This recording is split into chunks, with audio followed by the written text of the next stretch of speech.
وراودته التي هو في بيتها عن نفسه وغلقت الأبواب وقالت هيت لك قال معاذ الله إنه ربي أحسن مثواي إنه لا يفلح الظالمون.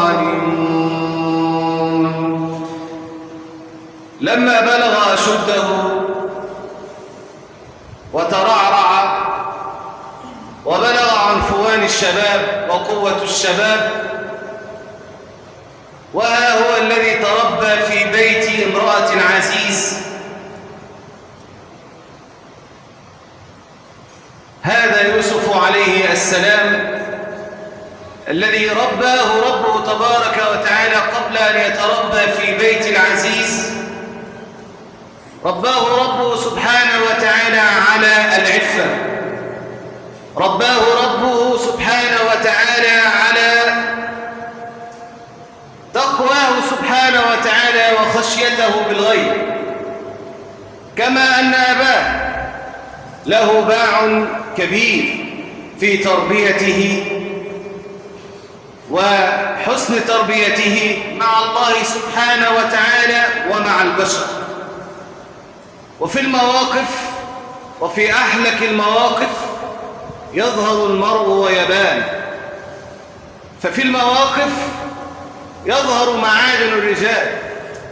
كفانا كلام أنا وأنا لما يأتي الموقف ويشتد ويلتحم تجد الفضائح، نسأل الله السلامة والعافية. وراودته.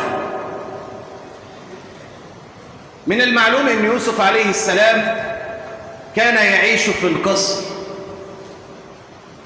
بل كان يتمتع بكامل الراحة في الذهاب والإياب في بيت امرأة العزيز، والدليل على ذلك قول الله سبحانه وتعالى في بيتها. فهناك فرق ما بين البيت والسكن والمنزل. فالبيت معنى البيت أن يكون له كامل الخصوصية، يعني دخل المكان اللي هو ما فيش بعديه خصوصية ما بعدها خصوصية، كان له الحق في الذهاب والإياب، لأنه خادم، ائتني بماء، ائتني بطعام، فيدخل ويخرج من الغرف المغلقة. وسيأتي هنا فائدة رائعة ستأتي في وقتها إن شاء الله. قول الله سبحانه وتعالى وراودته التي هو في بيتها. ما معنى المراودة؟ المراودة هي المطالبة بلين ولطف، وكون اللي هي تراوده، ولفظ المراودة معناه أنها حاولت وكررت مرة ومرتين ومرات بلطف ولين، وما ملت وما كلت، لأنها صاحبة غرض. هي المرأة كده تحط واحد في دماغها خلاص تجيبه، يعني هتجيبه، والله لو كان ايه، لها مخطط ولها هدف. والمرأة لما نتكلم عنها قال عنها رسولنا صلى الله عليه وسلم إذا خرجت المرأة استشرفها الشيطان.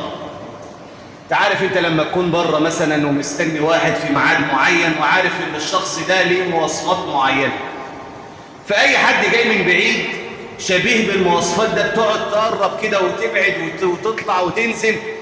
استشرفها يعني ايه؟ يتشبه، هو ده ولا مش هو ده؟ الشيطان كده إذا خرجت المرأة من بيتها استشرفها الشيطان، لأن هي سلاح قوي. المرأة سلاح قوي في يد الشيطان. اغوي فلان، زيني لفلان، اعملي فلان، لأن المرأة دي ممكن تهد جبال. وصدق حبيبنا لما قال ما رأيت أذهب للب الرجل الحازم منكن. والله مهما تكون أمام المرأة إن لم تستعن بالله تبارك وتعالى ستسقط. شيخ، عالم، جاهل، عاصي، فاجر، مهما تكون طالما أنك رجل لن تسلم إلا إذا استعنت بالله تبارك وتعالى. ما رأيت أذهب للب الرجل الحازم من كل يكون راجل بشنبات قدام الناس مسموع الكلمة، إذا تكلم سكت الرجال، إذا تكلم سكت الرجال، وأمام المرأة تلاقي حاجة تانية خالص. ده كلام النبي صلى الله عليه وسلم. لها سحر خاص، ودي حكمة من حكم المولى سبحانه وتعالى حتى تتزن الحياة. فميل الرجل للمرأة والمرأة للرجل حتى تتزن الحياة ويصلح النسل. تخيل كده، احنا لو الرجال ملناش ميل للنساء والنساء ليس لها ميل، ولا يبقى في زواج ولا يبقى في تكاثر ولا تناسل، والحياة تبوظ. ما رأيت أذهب لرجل الرجل الحازم من كل. فالرجل مهما كان قواه ومهما كانت شخصيته يضعف أمام المرأة. لذلك قال أحد السلف: لو استأمنوني على قنطار من ذهب أو فضة لفعلت ووفيت، ولو استأمنوني على امرأة حبشية ما وفيت. حطني في مكان مليان فلوس، مليان ذهب، مليان فضة، مش هينقص جرام، هكون أمين عليه. ولو استأمنوني على امرأة حبشية، يعني حبشية يعني سوداء، ما وفيت وما استطعت. ليه؟ ما خلى رجل بامرأة إلا وكان الشيطان ثالثا، كما قال النبي صلى الله عليه وسلم. حلنا ايه في الموضوع ده؟ اللي انت تاخد الحذر، اللي انت تستعين بالله سبحانه وتعالى، اللي انت لا تزيد الخلطة. كما قيل: كثرة الخلطة تزيل الكلفة. كما حصل وراودته، أي المطالبة والمراودة بلين ولطف، مرة ومرتين وثلاثة، وتروح وتيجي قدامه وتتزين وتتجمل وتتهيأ حتى تزغلل عيناه وتحلو في عينيه. ده شغل المرأة، دي أسلحة المرأة، إن هي تتزين للرجال كما فعلت هذه المرأة. وتخيل سبحان الله، الله سبحانه وتعالى لم يذكر، قلنا الفايدة دي قبل كده، لم يذكر المعني في هذا الخطاب سواء الرجل من ناحية سيدنا يوسف أو المرأة اللي هي زليخة، كما قيل بعض المفسرين ابن عباس أن اسمها زليخة اللي هي امرأة العزيز. لا ذكر اسم يوسف في هذه الآية ولا ذكر اسم امرأة العزيز. وهذا يدل على أن الله تبارك وتعالى يحب الستر، ولا يحب سبحانه وتعالى أن تشيع الفاحشة. كان الله سبحانه وتعالى في هذه الآية يقول امرأة العزيز، ولكن ما ذكرها الله سبحانه وتعالى، وهذا من جمال ستره سبحانه وتعالى علينا وعلى المسلمين والمسلمات وعلى سائر النساء.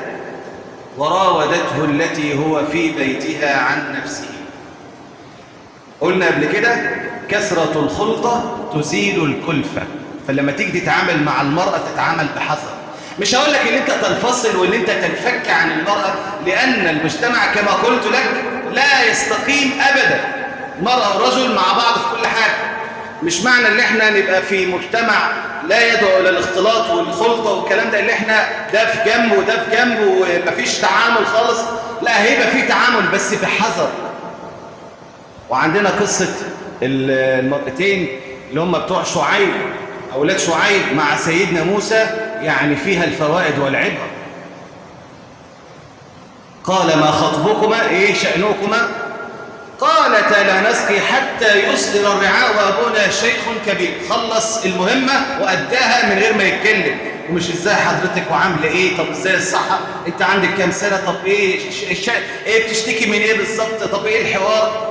مفيش الكلام ده خالص. قال ما خطبكما؟ قالتا لا نسقي حتى يصدر الرعاء وأبونا شيخ كبير. ذكروا العلة اللي هم ما ذهبوش للسقيا، إن أبوهم شيخ كبير وعشان كده نزلوا.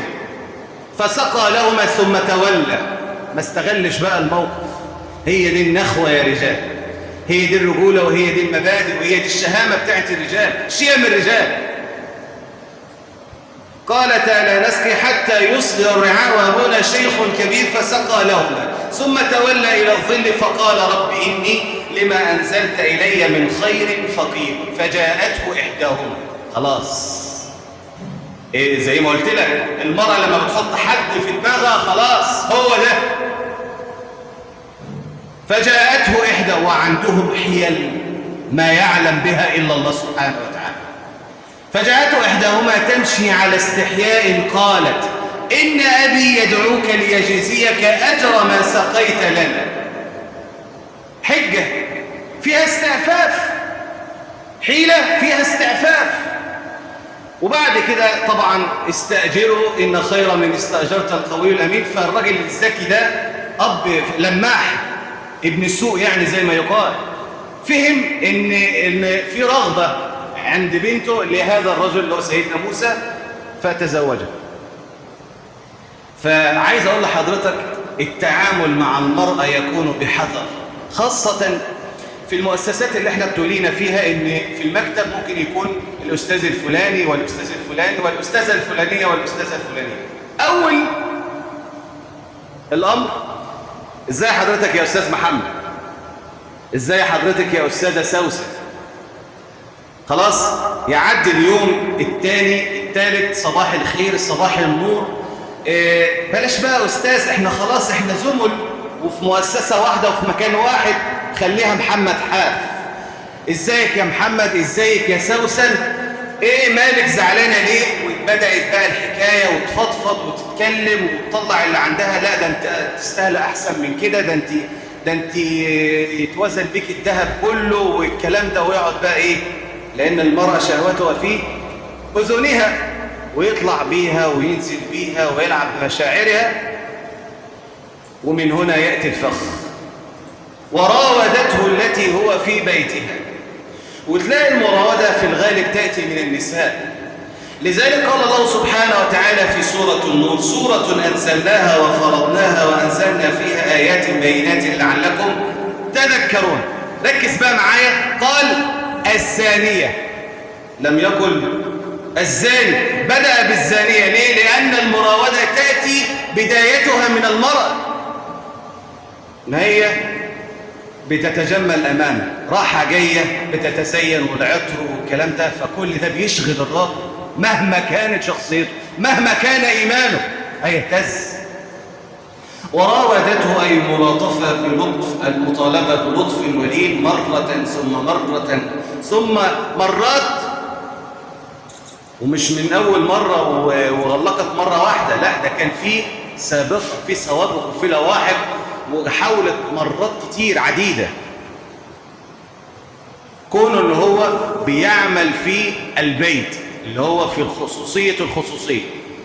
وراودته التي هو اسم موصول، التي هو يوسف، ما قالش يوسف برضو من باب الستر. في بيتها ضمير برضو لم يذكر امرأة عزيزة، ستر ما بعده ستر. انت بتحب الستر؟ انت بتحب تستر سواء نفسك او غيرك، ولا بتحب تفضح؟ ليه ربنا بيعلمنا الستر ورسولنا صلى الله عليه وسلم يعلمنا الستر واحنا بنحب الفضايح؟ شفت اخويا بيعمل الذنب الفلاني، ما جيش على الملأ وعلى الفيسبوك واقول فلان الفلاني وعمل وصور وشير. ما هي دين فتدان.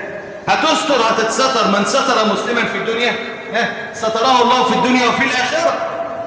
وهتفضح في الدنيا، هتتفضح في الدنيا وفي الآخرة. أحب الستر يا عباد الله، أحب الستر يا عباد الله. أكم من عزيز أذله الله سبحانه وتعالى. لا تركن إلى نفسك وإلى إيمانك وإلى صلواتك وإلى خلواتك وإلى إيمانك وقرآنك. ممكن تضعف في لحظة، لأن اللي بيثبت هو الله سبحانه وتعالى، وقلوب العباد بين أصبعين من أصابع الرحمن يقلبها كيفما شاء سبحانه وتعالى. فاستر عشان ربنا يسترك. شفت حاجة ما تتكلمش، ما تقولش فلان. ممكن عايز تحكي الحكاية احكيها من باب الايه؟ من باب اللي انت بتقول قصة وحكاية، بس ما تذكرش فلان الفلاني، لمح من بعيد، لا تفضحه. وراودته التي هو في بيتها عن نفسه وغلقت الأبواب. ما قالش وأغلقت أو غلقت، إنما قالت وغلقت الأبواب. صيغة تفعيل، يعني صيغة مبالغة في التغليق، يعني قفلت باب تلو باب. واللي دخل القصور الناس اللي هم السياح اللي بيزوروا أماكن اللي هي الفخمة، قصور الرؤساء والزعماء، خش جوه القصر هتلاقي العجب العجاب، تلاقي باب جواه باب جواه باب، وتلاقي باب من هنا وباب من هنا، وفي باب دخول وفي باب خروج وفي باب سري. ليه؟ لأن ده عادة القصور. فدي أسرار في البنيان، لأن أصحاب المكان لهم مقام عالي، مش أي حد ساكنه. فهي كونها هي تغلق الأبواب قفل واثنين وثلاثة، ده مزيد من الإحكام. يعني مفيش، لا مفر، ومفيش حد هيعرف حاجة. وخلي بالك مفيش حد هيعرف حاجة ومرفوع الكلفة عن سيدنا يوسف، والدنيا مهيئة ليه من كل الأبواب. أولا هو أصلا متربي في بيت العزيز، ومش كده وبس، لا ده ليه الحرية الكاملة ان هو يروح ويجي زي ما قلت لك في الغرف المغلقة. يعني مرفوع عنه الكلفة من كل الجوانب، يعني محدش هيقدر يفتح بقه أي كلمة. ليه؟ لأنه هو أصلا قاعد شارب نايم في البيت. وكونها كمان تغلق الأبواب، وهذا في عنفوان شبابه وقوته، وغريب.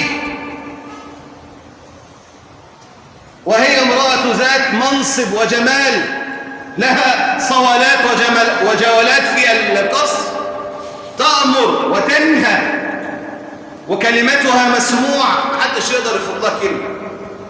وغلقت الأبواب. في مرة من المرات سيدنا معاوية بن أبي سفيان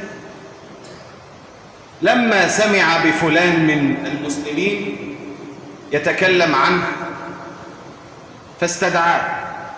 فلما ذهب هذا الرجل إلى مقابلة معاوية، وكان معاوية يسكن في قصر مهيب، فكان هذا الرجل كلما دخل مكان فتحوا له الباب، لا حراس وباب محكم يفتح يخش، لا حراس يخش تلاقي باب تاني محكم وفي حراس، يخش باب ثالث رابع خامس. كل ما يخش هنا بقى معاوية، هنا معاوية، كل ما يخش ما يتلاقيش معاوية. في الآخر خالص بعد كم باب قال هذا معاوية، فظن من كثرة هيبته وإجلاله وتوقيره وحراسه لما قابله قال إنك رسول الله، والعياذ بالله. طبعا ده غلب على ظنه من كثرة المهابة التي رآها وكثرة الحراس. وغلقت الأبواب وقالت هيت لك. مفيش بعد كده. الأمنية اللي بيتمناها الشباب، الأمنية التي يتمناها أصحاب الشهوات، مش هو اللي بيطلب ده هي اللي بتطلب. وأي أب عايز يحكي الحكاية ديت وعايز يتلو الآيات ديت وسط أبنائه لا يخجل، لأن القرآن الكريم يقص علينا هذه القصة وهذا المشهد بأسلوب مؤدب، أدب ما بعده أدب، دون خجل. لأنت تذكر هذه الآيات وهذا المشهد وهذا الموقف دون خجل، لأن القرآن الكريم صنع وجاء به المولى تبارك وتعالى من قبله سبحانه وتعالى بأسلوب مؤدب يصلح في كل زمان وفي كل مكان دون خدش للحياة. دلوقتي أي مخرج ولا أي منتج عايز يتكلم عن قضية التحرش فيقول لك اعمل فيلم، لازم تلاقي في الفيلم ده مشهد يخدش الحياة. فأنت كأب تلاقي إيه؟ اقفل، ما تفتحش، ما تكملش، تمنع أبنائك مشاهدة هذه المشاهد. ليه؟ لأن هذه المشاهد تثير الإثارة الجنسية. أما الله تبارك وتعالى لما تكلم في هذه الآية عن هذا المشهد اللي هو كله كما سمعتم لا تجد فيه خجل، لا تجد فيه خدش حياء. فالله تبارك وتعالى جاء بهذا السياق الرائع الذي لا يمكن للمسلم أن يتلو هذه الآيات في بيته وعلى نسائه وعلى بناته ويخجل. وراودته التي هو في بيتها عن نفسه وغلقت الأبواب وقالت هيت لك. ماذا بعد؟ هذا ما سنعرفه، ولكن بعد جلسة الاستراحة أقول ما سمعتم واستغفر الله لي ولكم فاستغفرون وغفور.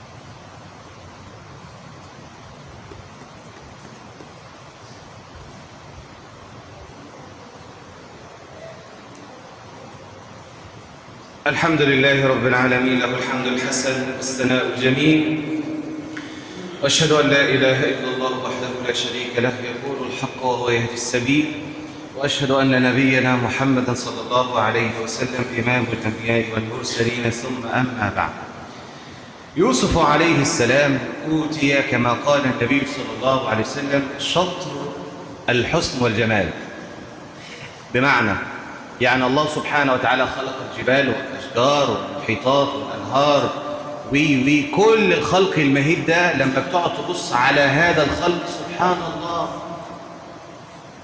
وتتعجب لهذه المشاهد. لو انت قعدت تتفرج كده على اكتب كده على اليوتيوب مناظر خلابة أو الطبيعة الخلابة، تلاقي حاجات أول ما أكنك في جنة. أول ما تبص على حاجات تقول سبحان الله ما شاء الله، تلاقي نفسك بتذكر ربنا سبحانه وتعالى وتسبحه وتمجده. تمام؟ كل الجمال اللي انت شفته ده حطه في كفة، ده نص الجمال، شطر الجمال. النص الثاني سيدنا يوسف. جمال ايه بقى؟ يبقى جمال ايه ده بقى؟ من اول الخليقة الى نهاية الخليقة يوسف عليه السلام أوتي بشطر الجمال. هذه المرأة التي كانت تكبر يوسف بسنوات عديدات، قيل أنها كان عندها 30 سنة ويوسف دخل البيت وعنده 7 سنين. ورغم هذا الفرق في العمر إلا أنها أعجبت به بجماله وحسن بهائه وصفائه ونقائه، وفوق كل ذلك جماله الأخلاقي. ده نبي وكان يتسم بجمال أخلاق سامية، فتعلقت به وأحبته حبا جما. اللي هو الحب ده بقى اللي هو العلماء قال لك مفيش بعده إلا الزواج، يعني علاجه الزواج.